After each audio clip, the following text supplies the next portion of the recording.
काव्य साहित्य का विकास चल रहा था, जिसमें मैं आचार्य राम शुक्ल ने हिंदी पद्य साहित्य के इतिहास प्रवृत्तियों के आधार पर 4 कालों में विभाजित किया गया है, यह पढ़ा दिया गया था।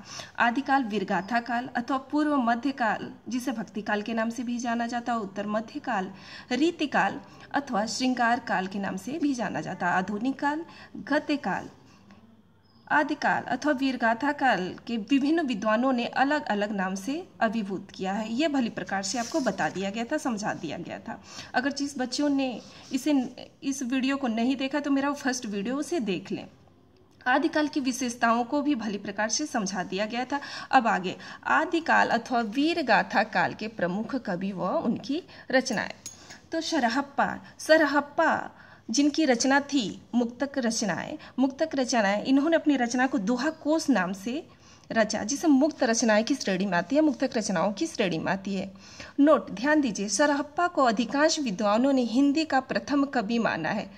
आप लिख भी सकते हैं, सबसे पहले राहुल शंकरित्यायन ने सरहप्पा को हिंदी का प्रथम कवि माना है। जब प्रथम कवि की बात आए तो प्रथम कवि सरहप्पा होंगे। चंदवरदाई पृथ्वीराज रासो यह हिंदी का प्रथम महाकाव्य माना जाता है। हिंदी का प्रथम महाकाव्य कौन सा है? तो चंदवरदाई पृथ्वीराज रासो, जिसमें पृथ्वीराज की कथा 69 समय में विभक्त है। ध्यान दीजिए बेटा, जो आप सर्ग पढ़ते हैं उस सर्ग को ही चंदवरदाई ने समय नाम से अभिभूत किया है, बताया है। दलपति विजय जिनकी रचना खुमार रासो है। नरपति नाल विशल देव रासो 4 खंडों में विभक्त है। जगनिक परमाल रासो का ही नाम आला खंड भी है। नलसिंह भाट विजयपाल रासो। सारंगधर हमीर रासो, सारंगधर की रचना क्या है? हमीर रासो। मुनिजिन विजय भारतेश्वर बाहुबली रास। जिनीदत्त सूरी उपदेश रसायन रास और जिन धर्म सूरी का है स्थूल भद्र रास। देवसेन श्रावकाचार, ध्यान दीजिए बेटा, जब देवसेन की रचना श्रावकाचार है तो हिंदी का प्रथम रचना मानी जाती है। हिंदी की प्रथम रचना कौन सा है? तो देवसेन कृति श्रावकाचार। ध्यान दीजिए, मैं पुनः एक बार बता रही हूँ, सरहप्पा हिंदी के प्रथम कवि माने जाते हैं और इनकी रचना क्या है? आप चाहे तो लिख सकते हैं दोहा कोश इनकी रचना है, जो एक मुक्तक रचना की श्रेणी में आती है और वह हिंदी के प्रथम, अधिकांश विद्वानों के द्वारा हिंदी के प्रथम कवि माने जाते हैं। जबकि चंदवरदाई कृत पृथ्वीराज रासो हिंदी का प्रथम महाकाव्य की श्रेणी में आता, हिंदी का प्रथम महाकाव्य की श्रेणी में। और देवसेन कृत श्रावकाचार हिंदी का प्रथम रचना मानी जाती है। मधुकर भट्ट जय मयंक जस चंद्रिका, भट्ट केदार जय चंद्र प्रकाश। ध्यान दीजिए, ये दोनों ही रचनाएं प्रशस्ति परक रचनाएं हैं। अमीर खुसरो दोहा, जिन्होंने तुकबंदियाँ, पहेलियाँ, मुकरियाँ आदि रचनाएं लिखी हैं। ध्यान दीजिए, अमीर खुसरो का खड़ी बोली हिंदी का प्रथम कवि माना जाता है। अमीर खुसरो को खड़ी बोली हिंदी का क्या माना जाता है? प्रथम कवि माना जाता है। इसके अलावा कुछ महत्वपूर्ण और रचनाएं हैं जो मैं बोलती जा रही हूं और आप लोग नोट कर लीजिए। यदि आप पेन कॉपी लेकर नहीं बैठे हैं तो वीडियो को स्टॉप कर लीजिए और पुनः इसके बाद पेन कॉपी लेके लिखते चलिए। विद्यापति की रचना है कीर्तिलता, कीर्तिपताका और पदावली। और इसके साथ ही अब्दुल रहमान की रचना है संदेश राशक। राम सिंह की रचना क्या है? पाहुड़ दोहा। मैं कई बार क्लास में बता चुकी हूँ, राम सिंह की रचना क्या है? पाहुड़ दोहा।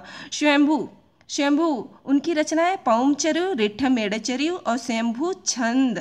पौमचर्यु रिट्ठ मेड़चर्यु स्वयंभू छंद, ये महत्वपूर्ण आदिकाल की रचनाएं हैं।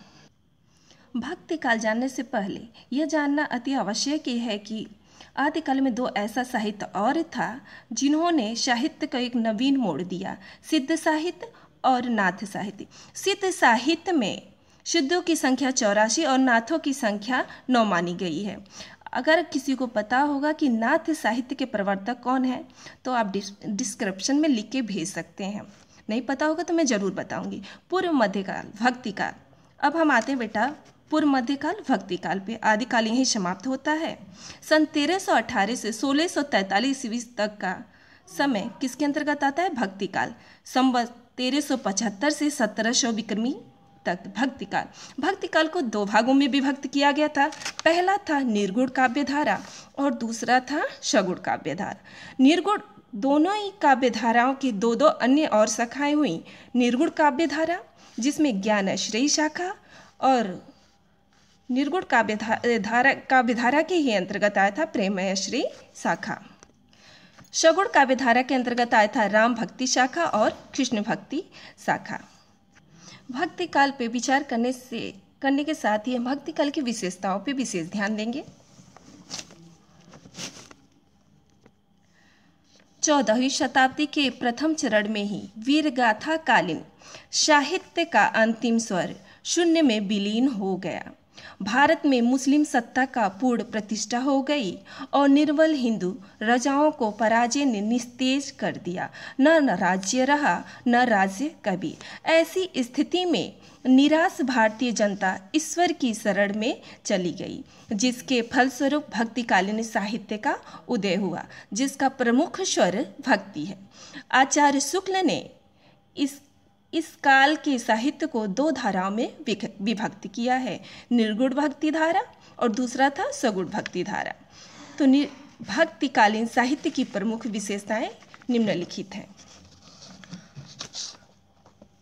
नाम का महत्व, गुरु का महत्व, भक्ति की प्रधानता, विनय भावना, राजाओं की प्रशंसा का बहिष्कार, पाखंड एवं बाह्य आडंबरों का विरोध।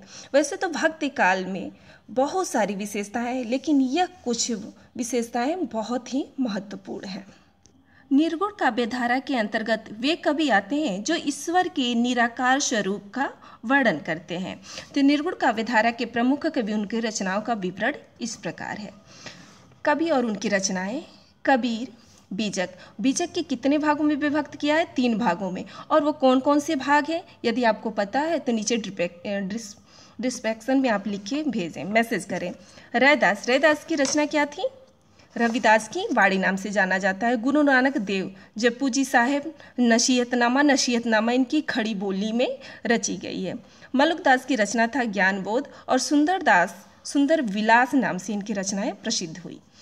नोट, उपयुक्त कवि, मैं लिख भी दूं, उपयुक्त कवि निर्गुण काव्य धारा के ज्ञानाश्रयी शाखा के कवि हैं। यद्यपि भक्ति काल के कवियों की विचारधाराओं में पर्याप्त अंतर रहा, फिर भी इनमें कुछ समान भावनाएं भी मिलती है, जिसके कारण यह भक्ति काल के कवि कहलाए। जैसे कि प्रेमाश्रयी शाखा के जो कवि हैं वो अधिकतर मुसलमान हैं, लेकिन यह अपने रीति रिवाज हिंदू परिवार से लिए हैं। मुल्ला दाऊद चंद्यान इनकी रचना है जो सूफी काव्य परंपरा की प्रथम रचना मानी जाती है। मलिक मोहम्मद जायसी, इनकी रचना पद्मावत, अखरावट, आखिरी कलाम। ध्यान दीजिए बेटा, ये तीनों ही रचना अपने आप में बहुत ही महत्वपूर्ण है। इसे आप चाहे तो अंडरलाइन भी कर सकते हैं। खुतबुन मृगावती, मंझन का मधुमालती, उस्मान का चित्रावली और शेख नबी का ज्ञानदीप अत्यंत ही महत्वपूर्ण प्रेमाश्रयी शाखा की रचना। भक्ति काल चल रहा था। भक्ति काल की 2 काव्य धारा थे, निर्गुण काव्य धारा, सगुण काव्य धारा। निर्गुण काव्य धारा में ज्ञानाश्रयी शाखा और प्रेमाश्रयी शाखा की 2 शाखाओं में विभक्त था। अब आ गया सगुण काव्य धारा। सगुण काव्य धारा भी 2 धाराओं में विभक्त था। पहली थी राम भक्ति शाखा और दूसरा था कृष्ण भक्ति शाखा। राम भक्ति शाखा उत्तर भारत में राम भक्ति का प्रचार करने वाले प्रमुख आचार्य रामानंद हुए। ध्यान दीजिए, सबसे पहले दक्षिण भारत में ही राम भक्ति का प्रसार हुआ, लेकिन दक्षिण भारत से उत्तर भारत में लाने का श्रेय किसे? रामानंद जी को है।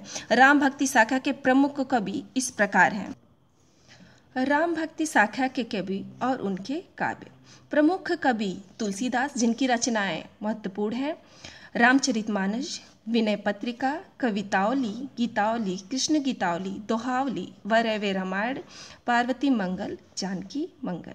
ध्यान दीजिए, इनकी सबसे महत्वपूर्ण रचना रामचरितमानस है। कोई बता सकता है रामचरितमानस कितने खंडों में विभक्त है? यदि नहीं पता है तो मैं जरूर बताऊंगी। पहले ध्यान दीजिए रचनाएं कौन कौन सी है। विनय पत्रिका रामचरितमानस अवधी भाषा की रचना है, जबकि विनय पत्रिका की भाषा क्या है? ब्रज भाषा है। विनय पत्रिका का भाषा क्या है? ब्रज भाषा है। कवितावली, गीतावली, कृष्ण गीतावली, दोहावली, भैरवे रामायण, पार्वती मंगल, जानकी मंगल इत्यादि इनकी महत्वपूर्ण रचनाएं। रामचरितमानस को कितने खंडों में विभक्त किया गया है? तो रामचरितमानस को 7 खंडों में विभक्त किया गया है। प्राणचंद रामायण महानाटक, हृदय राम का हनुमान नाटक, नाभादास कृत भक्तमाल अष्टयाम। नाभादास की रचना भक्तमाल और अष्टयाम अत्यंत महत्वपूर्ण है। इसे आप इसके नीचे अंडरलाइन लगा लीजिएगा।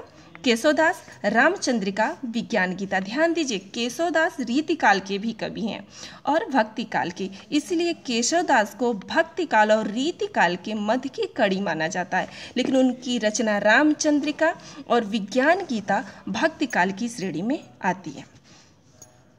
जैसे राम भक्ति काव्यधारा में राम के स्वरूप का वर्णन किया गया है, उनके साकार स्वरूप का वर्णन किया गया है, वैसे ही कृष्ण भक्ति शाखा में कृष्ण के सगुण भक्ति का वर्णन किया है। कृष्ण भक्ति के प्रवर्तक महाप्रभु वल्लभाचार्य जी हैं। यही वल्लभाचार्य सूरदास के भी क्या थे? गुरु थे। और कृष्ण भक्ति शाखा के प्रमुख कवि कौन थे? सूरदास जी थे, जिनकी रचना है सूरसागर, सूरसारावली, साहित्य लहरी इत्यादि।